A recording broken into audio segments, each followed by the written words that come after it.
My fiancé's parents demanded I pay off their mortgage as a respect token. I refused and cancelled the engagement. I, a 29-year-old male, had a promising relationship with my then fiancée. We had met through mutual friends.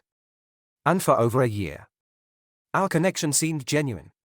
I believed we were on a solid track toward sharing our lives. Around 6 months ago, I proposed, and she joyfully accepted. It was only when we started planning our wedding that things took an unexpected turn. Her parents, particularly her father, began interjecting themselves into every aspect of the event: the flowers, the guest list, the venue. If there was a decision to be made, they wanted the final say. I mostly brushed off their strong opinions, figuring it was normal for future in-laws to have a vested interest in their only daughter's big day. I had no clue how deeply their entitlement ran. At first, it was small remarks from her mother hinting that I should contribute more to the wedding expenses. She'd say things like, "A real man shows generosity to his bride's family," or, in many traditions, "The groom is responsible for special gifts." I wasn't entirely comfortable with these comments, but I thought maybe it was a cultural difference or just a benign request for me to show them I was serious about taking on responsibilities. So, I tried to stay diplomatic. I offered to cover more than half of the wedding venue costs. I even offered to pay for a portion of the catering. My fiancée seemed grateful. Or so I assumed. But 2 weeks ago, her father dropped a bombshell that made every wedding expense look like pocket change. He wanted me to pay off his mortgage as a gesture of respect before the wedding. His exact words, if I recall, were, "In our family, it's customary that the man who marries into us demonstrates how he'll provide. So, if you truly respect me and my wife, you'll handle our mortgage." My jaw practically hit the floor. I thought I had misheard at first. But he repeated it, calm as ever, like it was the most natural request in the world. I tried to gather my wits and clarify. "You asking me to cover the rest of your house payments?" I asked, half hoping I was misunderstanding. He nodded and said that it was a cultural tradition in their extended family, a sign of deep respect for the elders. I had never heard my fiancé mention any tradition like this. My father was taken aback when I mentioned it to him later. In fact, none of my fiancé's prior statements had prepared me for anything so large-scale or financially reckless. Naturally, I pressed the issue with my fiancé. "Is this something you knew about?" "Because I sure didn't," I said.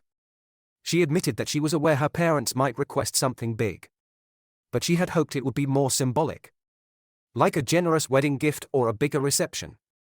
Even she was stunned that they demanded I pay off the entire mortgage. However, instead of telling her parents it was unreasonable, she tried convincing me that we could figure it out. Maybe take out a personal loan or see if I could tap into my savings. I couldn't believe she was entertaining the idea. It wasn't just a financial impossibility, it felt like blatant exploitation. My discomfort grew when I realized her parents were not treating this as a request but an expectation. Within days, her mother mentioned it again, calling it a small price to pay for joining their family. I wish I could say that was the final straw. But their entitled behavior only escalated, revealing more manipulative tactics than I ever thought possible. A few days after the initial mortgage demand, her parents started laying out their reasons why I should comply. Over dinner at their home, her father launched into a speech about family honor and how men in their circle always take responsibility for the family's well-being. He flaunted stories of relatives who allegedly bought lavish gifts for in-laws or financed entire businesses as part of wedding traditions. To me, it sounded like a bragfest designed to corner me into feeling inadequate if I refused. When I gently but firmly explained that I had my own financial obligations, bills, personal savings, and responsibilities to my own parents, her father waved it off as if it was trivial. "But we're talking about a bond between families," he said. "You're just paying off something that helps everyone, not just me." That comment was baffling. Paying off his mortgage wouldn't help everyone, it benefited only him and her mother. It certainly didn't help me or my fiancé. We were already saving for a place of our own. My fiancé's mother then pulled a twist. She hinted that I wouldn't be welcomed into family events with open arms if I showed disrespect by refusing their request.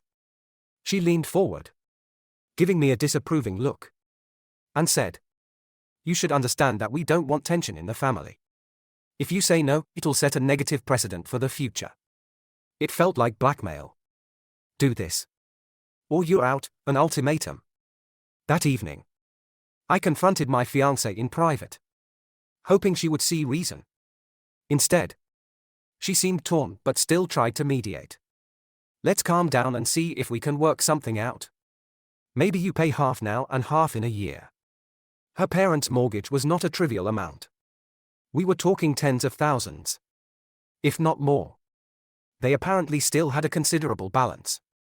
The suggestion that I sign up for such a massive financial responsibility purely to placate them bordered on insanity in my eyes.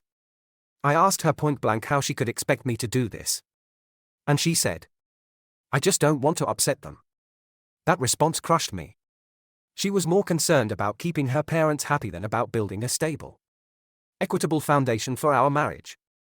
A sense of betrayal kicked in. I tried to see it from her perspective. Maybe she grew up with such controlling parents that this seemed normal to her. But from my vantage point, it was a glaring red flag. I started wondering if this was just a glimpse into what my future in this family would look like. How many more respect tokens would they demand over the years? The turning point arrived when her father requested a private meeting to sort out the details. We met at a cafe. I walked in, guarded and cautious.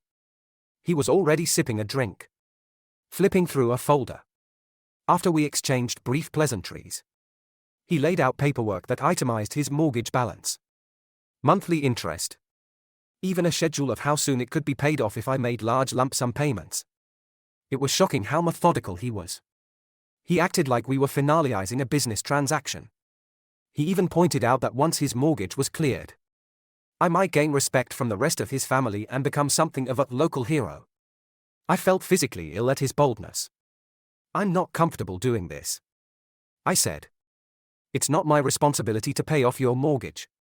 Without missing a beat, he called me disrespectful and questioned whether I truly cared for his daughter. That was the moment my internal alarm bell screamed. This wasn't just a weird tradition, it was an outright extortion attempt wrapped in family honor. And I wasn't about to cave in. After that tense meeting, rumors began circulating among some of her extended relatives, people I barely knew, claiming I was too cheap to take care of the family. Her mother must have been stirring the pot, painting me as a guy who was leaving them high and dry. I also started hearing from mutual friends that my fiancée complained I was being stubborn. This stung me the most, the fact that she never once stood up for me or told people how outrageous her parents' demand was. Instead, she let the blame fall squarely on me. Yet the most shocking part came when her father threatened to derail our wedding. He left me a voicemail stating that if I didn't agree to the mortgage terms within the next few weeks, he'd instruct her mother to cancel wedding bookings. "Don't think we're bluffing," he said. Voice icy. "We have the deposit. We can shut this whole thing down." Essentially, they claimed all the major reservations were under their name, and they'd effectively sabotage the ceremony if I didn't pay up. The sheer audacity of holding the wedding hostage was mind-boggling. I considered walking away right then. But I'd already invested time, money, and emotional energy into this engagement. I was also clinging to the hope that maybe my fiancée would finally see how manipulative her parents were being. However, when I confronted her about the voicemail, she didn't condemn her father's actions. She asked if there was some compromise. "Maybe you can loan them a partial amount, and they promise to pay you back after a few years." The notion of handing her parents tens of thousands of dollars under the vague promise of repayment made me feel sick. And I was furious that she even entertained the idea. In a fit of frustration, I mentioned that their demands could be seen as a form of extortion. She became defensive, insisting that I was overreacting, that this was just how they do things. I countered, "If this is how they do things, then I don't want any part of it." My father backed me up entirely when I told him the story. He thought it was ludicrous that someone could treat their future son-in-law like a walking ATM. He advised me to stand firm. A few days later, My fiancé's father escalated further. He got hold of a phone number for one of my close friends, someone in a higher position at the distribution center, and tried to spread rumors that I was financially irresponsible. My friend immediately called me, appalled that this man was fishing for private information, hinting that if I couldn't even handle a family obligation, I might be a liability in the workplace. It was a disgusting tactic. That was the tipping point. I contacted a local attorney for advice. The attorney confirmed that if they continued to threaten or blackmail me, especially with false claims at my job, I might have grounds for legal action under harassment or defamation laws, depending on what they said. My father believed we should keep a record of everything, from text messages to voicemails. I realized I wasn't just dealing with pushy in-laws, I was dealing with people who were willing to sabotage my professional reputation to get their mortgage paid off. It was an astonishing level of entitlement. One evening, I decided enough was enough. I invited my fiancée to my place for a talk. The moment she arrived, I laid it out. I can't marry into a family that threatens my livelihood and demands I pay off their mortgage. This is non-negotiable. I expected some pushback, maybe even an apology from her side. Instead, she tried to guilt-trip me. She said, "We've already told so many people about the wedding. How will it look if we cancel?" Her priority was appearances, not the health of our future. I pressed further. "You realize your parents could ruin my career with their stunts. They are actively contacting people I work with." She shrugged it off, suggesting that maybe I should just give in and avoid the hassle. That was the moment I knew my relationship was on the verge of collapse. She was basically telling me to sacrifice my financial security and sense of dignity just to maintain peace with her parents. Then came the final confrontation. Her father showed up unannounced at my doorstep. He claimed he had one last offer, which was essentially a payment plan for the mortgage, with a timeline spelled out. I shut the door in his face. He tried pounding on it, saying, "We're family.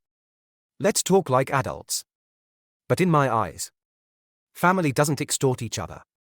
Right after that debacle, I called my fiancée. "I'm done," I told her. "I can't be part of this wedding." The engagement was officially off. I still remember the silence on the line before she muttered, "You're making the biggest mistake of your life." Possibly. But I'd rather make that mistake than spend decades under her parents' thumb. In the following days, her parents resorted to further harassment. Multiple texts and voicemails demanded I reimburse them for the wedding deposits they made, money I never asked them to spend on my behalf. They threatened small claims court, claiming I'd wasted their money. My attorney advised me they'd have an uphill battle proving I was responsible for their expenses, as we had no written agreement stating I'd cover wedding costs. So, I politely told them to take it up with their own pockets. The final blow came when they tried to smear me online. Her mother posted on social media, accusing me of being a deadbeat who led their daughter on and refused to follow tradition. But people who knew me personally saw through it. They understood I was being bullied into a massive payout. I collected screenshots of these defamatory posts, just in case. My father believed we should sue for defamation. But for now, I'm content with letting them dig their own social hole. The sense of relief I felt after canceling the engagement was enormous. Sure, I lost a relationship I once valued, but I also dodged a lifetime of manipulative in-laws. In my mind, that was an acceptable trade-off. There's no telling how many more times they would have tried to wring cash out of me, from mortgage demands to potential future loans. It was clear I'd forever be a target of their extortionate behavior. In the end, I learned a harsh lesson about standing my ground, even when it means upending a major life plan. I'm still processing the fallout, but I'm confident I made the right choice. If someone views you only as a source of money rather than a partner or family member, that's a road to endless misery. Walking away might be painful in the short term, but it's 1,000 times better than living under the thumb of entitled parents-in-law. And that's exactly why I refused their mortgage demand and cancelled the engagement on the spot, with zero regrets.